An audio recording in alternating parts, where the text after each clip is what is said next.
The woman Texas couldn't forgive Susan Basso's chilling walk to the chamber. Hello, friends. Welcome back. Today we're stepping into one of the most disturbing and unusual cases ever to reach Texas death row. It's rare for a woman to face the state's ultimate punishment. Only 14 have ever been executed in Texas history. But Susan Margaret Basso's actions shocked even seasoned investigators. At the center of this story is not just a crime, but a betrayal so cold it's hard to comprehend. A lonely, trusting man named Buddy Musso believed he'd found love. Instead, he walked into a trap that ended in cruelty and greed. Tonight, we'll walk you through Susan Basso's troubled past, the twisted plan that led to Buddy's suffering, the trial that exposed her cruelty, and the quiet end of her life inside Huntsville's Walls Unit. Stay with us. This is a journey into a mind without mercy. Don't forget to like, share, and subscribe to join us as we uncover more true prison documentaries. Dear friends, when we talk about death row, most of the faces we imagine are men. But tonight's story is different. Tonight we look into the life and last day of Susan Margaret Basso, one of only 14 women ever executed by the state of Texas. Her case is infamous not just for the crime, but for the coldness with which it was carried out. Susan's life began in upstate New York, in a household marked by dysfunction. Abuse, secrecy, and instability shaped her early years. She learned early how to manipulate, how to charm, and how to hide the truth. By her 20s, she was already running from failed relationships and using lies to build new identities.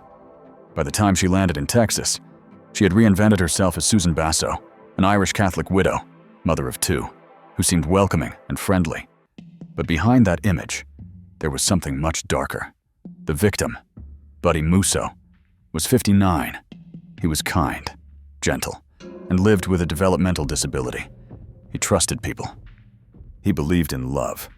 When he met Susan at a church event in New Jersey, he thought he had finally found a partner who would care for him. She promised him a future, a home, even marriage. He believed her, and that trust would lead him to Texas. But Susan's interest in Buddy wasn't love. It was money. She began planning to take control of his finances, his benefits, and ultimately, his life insurance. She surrounded herself with people who could be controlled, her son, James, and a circle of acquaintances who were willing to follow her lead.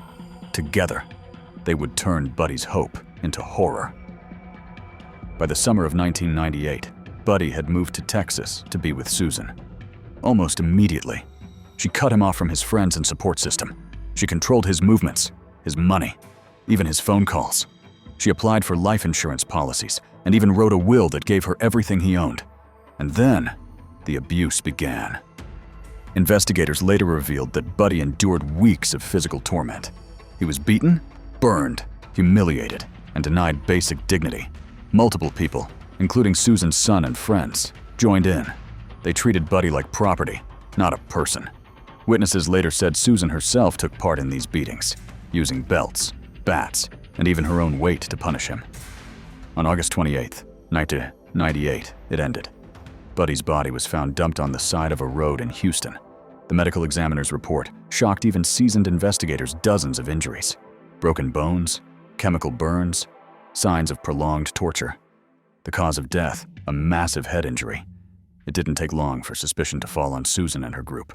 Buddy's friend back in New Jersey had been trying to reach him, even contacting authorities when he sensed something was wrong.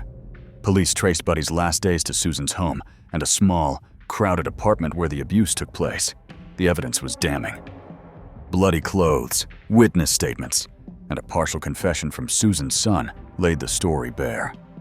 Susan herself denied responsibility, but her own words betrayed her.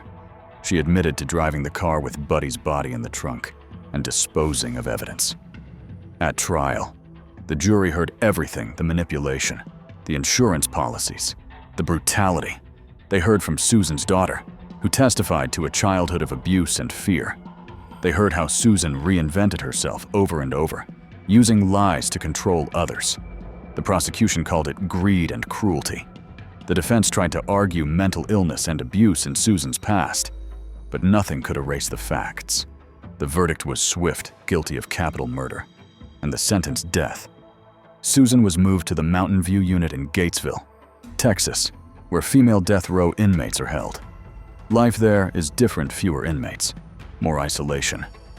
For 14 years, she lived in a small cell, mostly alone, her world reduced to steel, concrete, and memory.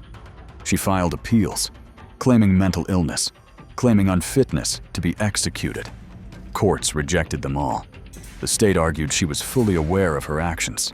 Family rarely visited. Even at the end, she remained largely alone. February 5th, 2014. Susan woke up knowing it was her last day alive.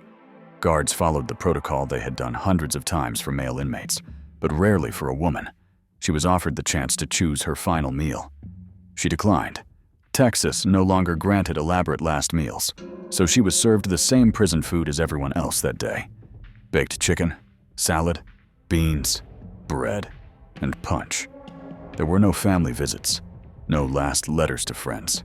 Her world had grown quiet. By late afternoon, she was transferred to Huntsville, Texas, to the Walls Unit, the place where the state carries out executions. At 6 o'clock in the evening, she was led into the death chamber.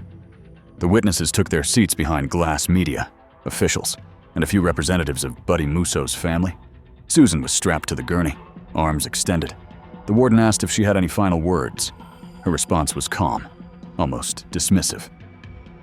"No, sir." She turned her head slightly and seemed to murmur something under her breath, but no one could understand. The needle went in. At 6:23 in the evening, the chemicals began to flow. She snored softly at first, then stopped. At 6:26 in the evening, Susan Margaret Basso was pronounced dead. For some, her death brought closure. For others, it reopened wounds.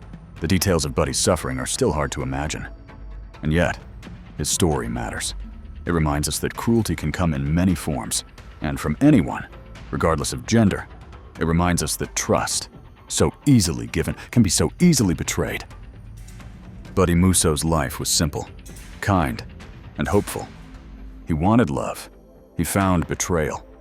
And the state of Texas wrote the last line of a story that began with kindness and ended with tragedy.